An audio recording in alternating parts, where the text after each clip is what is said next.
यादव जी, वो ताजिया की तस्वीरें बहुत चल रही हैं, बहुत वायरल है। मैंने पहले ही कहा कि कौन किसके घर में किस तरह का जुलूस बुलाता है, उस पे आपका निजी अधिकार है, लेकिन सवाल तो उठेंगे ना कि ताजिया के साथ इतनी श्रद्धा और कुंभ को फालतू बताना, ये सवाल उठ रहे हैं। चुनाव का मौसम है इसलिए भी उठ रहे हैं और वैसे भी उठ रहे हैं। और उधर शहाबुद्दीन जिंदाबाद, शहाबुद्दीन अमर रहे।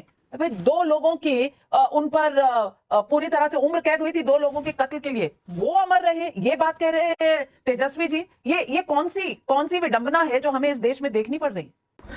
दोस्तों, बिहार के मोतिहारी जिले में एक अजय यादव की हत्या कर दी जाती है इस मुहर्रम के जुलूस में।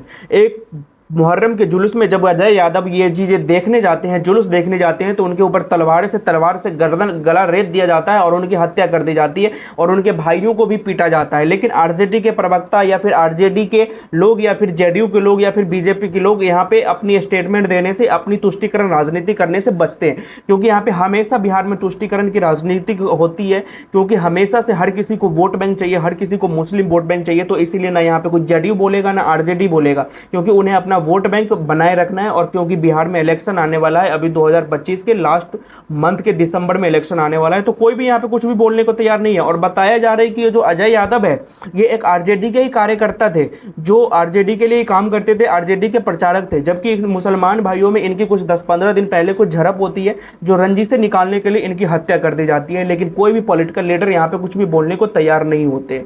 बाकी अभी हम एक बात करते हैं, अभी हम शक्ति यादव जो आरजेडी के प्रवक्ता है, आरजेडी के प्रवक्ता से पूछा जाता है कि बिहार में इतनी तुष्टीकरण क्यों होता है। जब यही लालू यादव से जब पूछा जाता है इस कुंभ के बारे में, महाकुंभ के बारे में, तो वो बताते हैं कि कुंभ कुछ है, कुंभ तो फालतू का कुंभ है, ऐसे बताते हैं ये लालू यादव। लेकिन जब अभी तजिया का, मुहर्रम का जो जुलूस, तो इसको दरवाजे पे बुला के उनको नचवाया जाता है, वहां पे सर टेक के माथा टेका जाता है। इस तरह से राजनीतिकरण क्यों होता है बिहार में? इस तरह से हिंदुओं के ऊपर, हिंदू धर्म, सनातन धर्म के ऊपर क्यों सवाल उठाए जाते हैं? जब इस तरह से सवाल पूछा गया तो शक्ति यादव जो आरजेडी के प्रवक्ता है, किस तरह से बिलबिलाने लगा और सवालों को घुमाने लगा।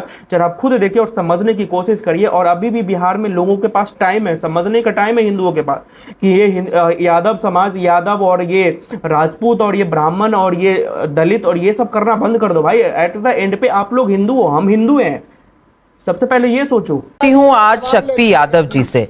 शक्ति यादव जी, वो ताजिया की तस्वीरें बहुत चल रही हैं, बहुत वायरल है।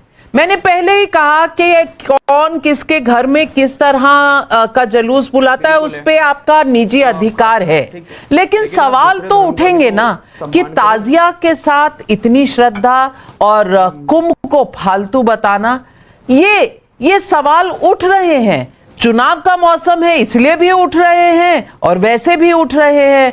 और उधर शहाबुद्दीन जिंदाबाद, शहाबुद्दीन अमर रहे।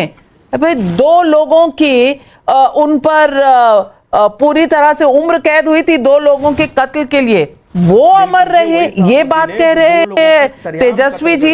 ये कौन सी विडंबना है जो हमें इस देश में देखनी पड़ रही? क्योंकि मुसलमान है और मुसलमानों को खुश करने के लिए किसी भी हद तक जा सकते हैं लोग। पता नहीं नाविका जी, विडंबना की बात आई और सवाल ये उठता है कि अगर हम किसी धर्मावलंबी की, उनकी जहां आस्था है, वो अगर दरवाजे पे आते हैं तो इसका सम्मान हमारा अधिकार ही नहीं है, बल्कि हम उनका सम्मान करें, ये हमारे कर्तव्य में है। हम पर तुष्टीकरण के आरोप लगा देते हैं, लेकिन अपने तुष्टीकरण को नहीं देखते हैं कि बिहार में वोटबंदी हो रहा है, 1 महीने के अंदर में वोट हड़पने की साजिश चल रही है।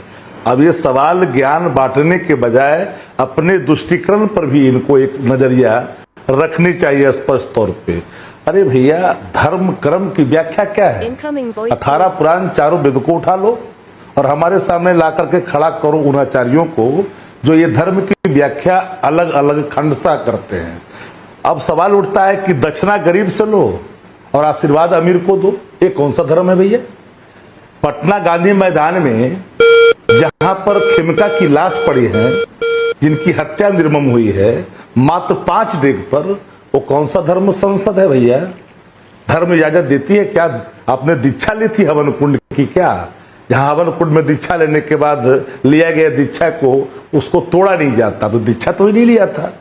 आदमी जहां कुराह रहा है, जहां पर दर्द निकल करके आ रहा है, 36 घंटे बीत जाने के बाद उसके कातिल पकड़े नहीं जाते। इतना देर में तो गृह मंत्रालय में भी अगर बैठा हुआ होगा कातिल, वहां से ढूंढ के ले आती पुलिस। उस अभी तक चुप्पी साध रहा है, हम पर ये आरोप लगा रहे हैं। एक बात मैं आपको संज्ञान में देना चाहता हूं, एक सवाल और आपका था कि जिंदाबाद, जिन लोगों ने राष्ट्रीय जनता दल के निर्माण के समय से अभी तक जिनकी भूमिकाएं रही है, जवाब देता हूं, हम उन तमाम जो दुनिया छोड़ चुके हैं उनके लिए हम लोगों ने आज सम्मान, चूंकि स्थापना दिवस था और हमारे कर्तव्य है।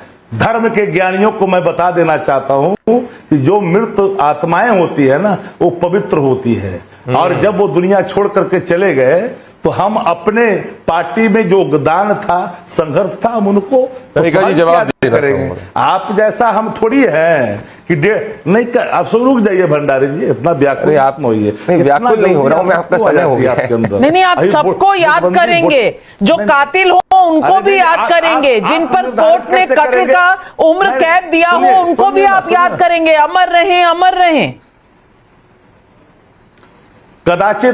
कदाचित भूल जाते हैं। ऐसा नहीं है कि हम गोधरा के आरोपियों को। तो अभी आप शक्ति यादव को सुन रहे थे, ये वही शक्ति यादव है जो आरजेडी के प्रवक्ता है, और आपको आरजेडी के हर एक प्रवक्ता की कितनी नीचता वाली बयान आपको सुनने को मिलेगा। जो इंसान के ऊपर 2-2 मर्डर केस का और कोर्ट ने इसको उम्र कैद की सजा सुनाई है, लेकिन वोट बैंक मजबूत करने के लिए, मुस्लिम वोट बैंक को खुश करने के लिए ये लोग वो उसकी मतलब शहाबुद्दीन की और एक और है उसकी नारा लगा रहे हैं, और उसकी अमर रहे की जय की नारा लगा रहे हैं। और ये बंदा कहते हैं कि हमारा स्थापना दिवस है और जिसको योगदान है आरजेडी को बनाने में उसको हम याद करेंगे, चाहे वो मर्डरर हो, चाहे वो रैपिस्ट हो, हम उसको याद करेंगे, हम उसकी गुणगान गाएंगे और उसको हम अमर रहे कि नारे लगाएंगे, जयकारा करेंगे। बाकी दोस्तों आप क्या सोचते हो इस बिहार के इस तुष्टीकरण की राजनीति के बारे में? ये लोग कितने नीचे गिर सकते हैं और हमारे धर्म को कितने अपमान कर सकते हैं, हम जरा सोच सकते हो और समझने की कोशिश कर सकते हो कि अपनी वोट बैंक।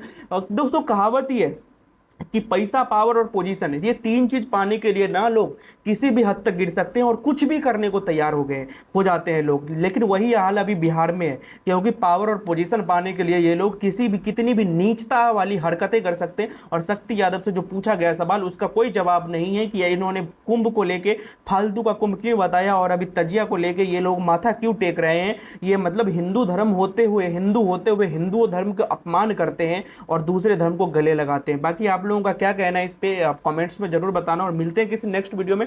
तब तक के लिए बाय बाय।